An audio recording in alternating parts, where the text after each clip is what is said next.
Thank you guys so much for joining us today. We have the two of you from the Matthew Reardon Center for Autism. First, introduce yourselves. Tell us a little bit about what your roles are within this organization. Patty, I'll have you start. Okay.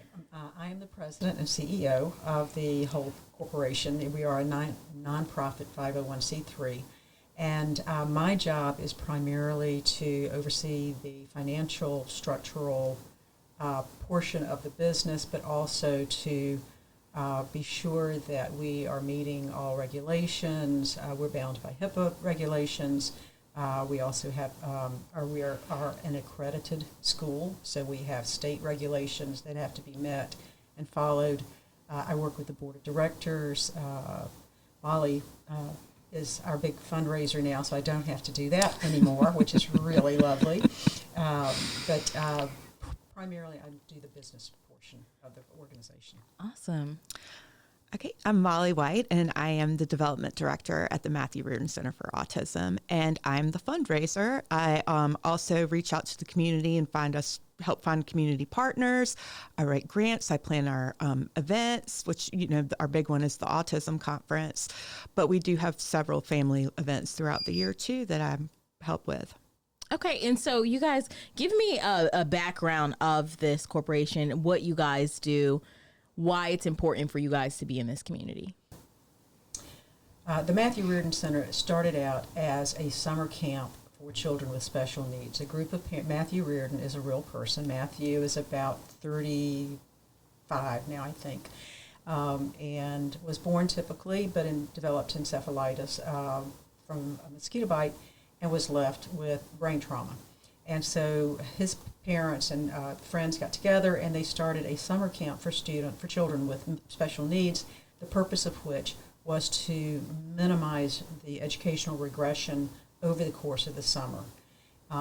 It worked so well that after the fourth summer, the parents decided to make it a year-round school. And so we are. We operate Advance Academy, which is Southeast Georgia's only year-round day school for children with autism.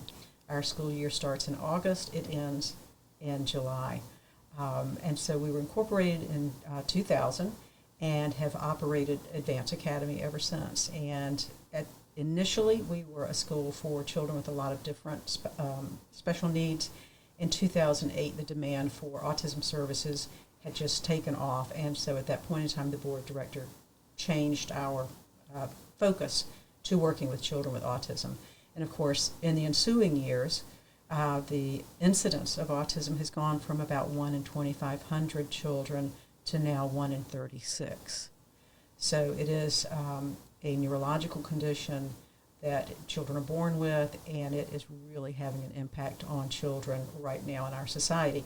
So we're able to help them develop the skills they need. It is a developmental delay disorder, and essentially what that means is it impacts children's ability to communicate, their ability to socialize, their abilities to manage emotions in such a way that it's delayed, and it's delayed to the point that it creates disorder in their lives. And so autism, unlike some conditions, if you really work with children who have autism, particularly in our case, we use applied behavior analysis, which has about a 70-year history of success with people with autism. We can help those kids catch up and develop the skills that all people need to live and be productive and have relationships. And so that's what we do at our school. We also work out in the community with our advocacy program. We have a staff advocate who works primarily with parents, families in public schools who are not receiving the services that they are guaranteed under federal law, or the parents just need some help working out how to write an individual education program for their child, and our advocate works sort of as a liaison between the school and the family. And so that's one of the ways we get out into the community. But our really big push out into the community is our annual conference, which is coming up this week. And that conference has drawn people from all over the United States and Puerto Rico We've had some 6,000 people attend our conferences since the year 2015.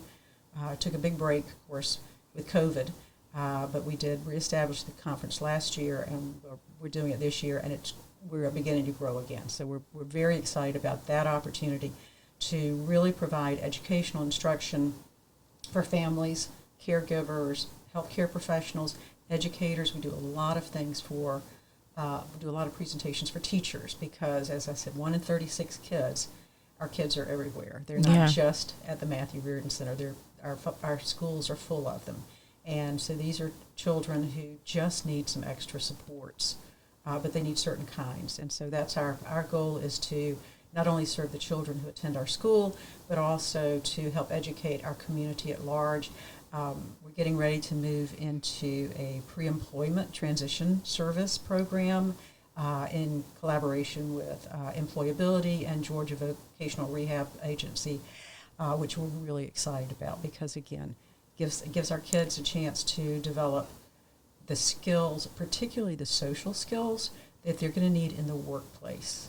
If you think about our society, we have home social skills, we have school social skills, we have church social skills, we have high school social skills, we have college social skills. And then you go out into the workplace, and it's a whole different set of social values because in the workplace, you're expected to collaborate, you're expected to be independent, you're expected to initiate, to follow through. All of those important components of successfully being employed, and yet when you get to the workplace, there's no one there to provide that extra support for our kids who have been developmentally delayed. So we're really stepping that program up in our school. I'm very excited to be working with Vocational Rehab Agency and with Employability, we hope, to provide services for teenagers and young adults so that they can transition easily and successfully from education into employment. Tell me more about the conference that you guys have and how people can maybe sign up for next year or get involved.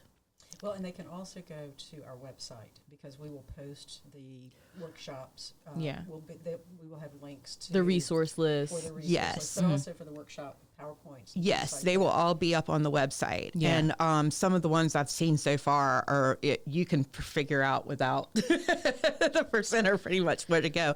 We have this really cool one about play and development and how important play is in development. And I was looking at Matthew's PowerPoint this weekend, and it's just a good resource to have.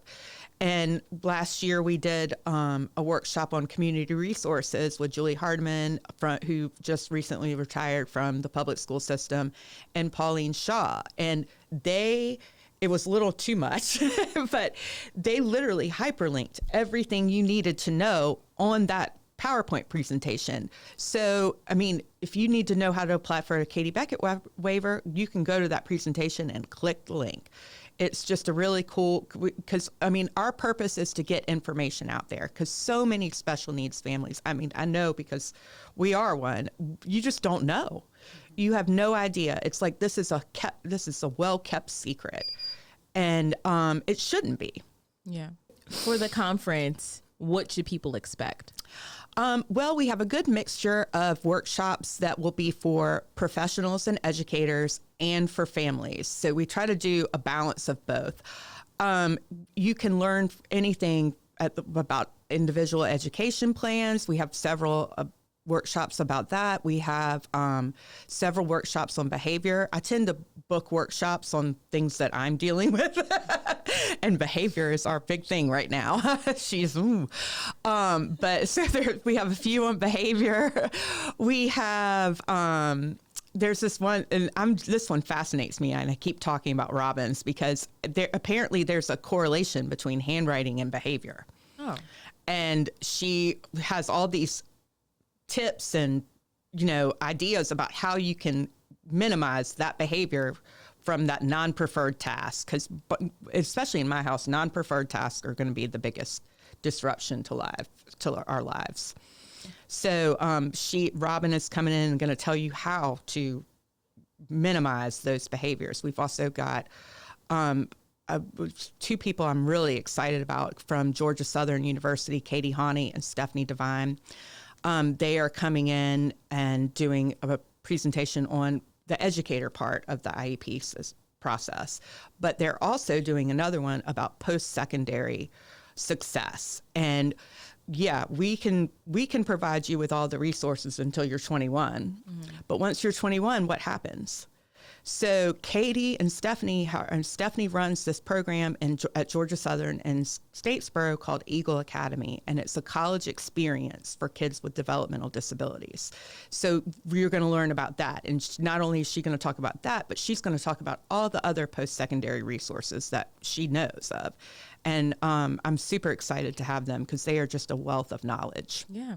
Patty, I'll come back to you. How long have you been in your position? 10 years. 10 years. And so in those 10 years, how have you seen this organization evolve to meet the needs of the community? The organization's changed a good bit. Our mission has not. Our school has grown from 12 students to over 40. So we're having a greater impact on a larger number of children. But our advocacy program has also really stepped up. We've had 3 dynamite advocates fill those roles. Our advocacy program is available to families at no cost. So we encourage, if you are struggling to get the resources or get the accommodations that your child needs, you can go to our website and select the advocacy tab and request services, and our advocate will get in touch with you and then can help you navigate whatever it is that you need to help give you direction, first of all, on what you need to do next, but also navigate how you do that. If you're working with your school system and you need some assistance and guidance, our advocate is experienced and has connections and also knows the rules and can give you guidance on how to make approaches. Being the parent of a special needs child can be very frightening. And very emotional. And so sometimes it's helpful to have sort of a neutral party who is there working between you and a school system that helps keep the temperature of discussion at a workable level. Also just being realistic about what can and cannot be done. There is no cure for autism. What we do is we provide the supports that help the individual with autism learn to manage and live with their autism. And so I think our reach into the community has grown tremendously in the last 10 years. The number of families and educators. I mean, teachers are one of our biggest targets for educating them. So that, because as I said, these children are going to be in their classrooms and they may not be diagnosed. One of the things about autism that makes it challenging is it doesn't usually have any physical characteristics, like, say, maybe Down syndrome does or some other disabilities. Our kids look like everybody else, and the autism can look like defiance. It can look like obstinance. It can look like intentional disregard, things that are things that teenagers do as you mature, and you kind of get that way if you're a typical teenager. But for our kids, it happens when they're very young, and they may come across as, to say non-compliant would be using a kind word, because it comes across as defiance, and that's not what it is. It is that neurological disconnect that they are not able to do what you're asking them to do. And so we work with them to give them the tools. And one of the things that I've seen over the years, and which is great for our community, is the acuity of support needs has really increased for our organization. We take children now into the school that 5 years ago we would not have taken. Another huge impact for our students has been COVID. That time, and while Matthew Reardon Center, we were only closed for the 5 weeks that the state required. We closed the day the governor said we had to close. We reopened the day that the governor said we could. So our absence for our current students was very short, but for well over half of our students now were not in attendance at our school during COVID. They were in public schools, and public schools were not doing in-person classes. And so online classes is not an effective way for our students to learn. It just, they need that personal face-to-face interaction. They need to develop a relationship with the instructor that motivates them to want to learn, to want to cooperate, to want to even associate. Most kids with autism would be just fine if you'd leave them alone. That they don't need social interaction. They want it, but they don't naturally have those skills like typical children do. So those are some of the real challenges that COVID. Even this year, Molly and I were talking about it on the way over here. There's just a real difference for a 7 or an 8-year-old with autism, which we of course have in our school. They were out of school when they were 5. Mm-hmm. Right? For a year. That's huge for a developmentally delayed child. And so we are really seeing an uptick in the severity of services that students need, and we are able to accommodate that. In part, one of the things that happened that really has changed the organization and our community was in 2015, Megan's Law was passed. And that was the law, the General Assembly here in Georgia passed Megan's Law, which required insurance companies to pay for applied behavior analysis support services, which made them affordable for families, which meant that now the colleges are training behavior technicians and behaviorists. Georgia Southern's College of Behavioral and Social Science has a strong program for ABA, very autism focused. Savannah State has an ABA program that they are revving up as well. We get interns, practicum students from Savannah State, which gives them an enormous opportunity to see what autism really looks like in a lot of different kids, because it looks different on every child. Yeah. And we're able to meet those support requirements now because we have a stronger pool, a larger pool in our community of people who are prepared to do that. The behavior technicians, the behavior analysts, special education teachers are getting more and more training in autism. So that's one of the big changes I've seen is when I first started in 2014, we were pretty much the only resource in Southeast Georgia, and now there are more. Mm-hmm. And so that's been a really positive thing, and it's wonderful to see for our kids. I mean, yeah, and my little brother is also autistic. Mm-hmm. And so 30 years ago, there was nothing. I mean, there was just absolutely nothing. My mother had to drive to Atlanta for his doctor's appointments. We had, 2 speech therapists, mm-hmm. no occupational therapists, and very few pediatric physical therapists. So things have gotten just in the past few decades, things have increased so much, and it's been so great. Yeah. Yeah. So how can people interact with you guys? What's the best way to get information about the organization? I'd visit our website at matthewreardon.org. It tells you about our advocacy program, our conference, our school, and gives you a little history of our organization. And if you need to reach out to us, it'll tell you how to get in touch with us as well.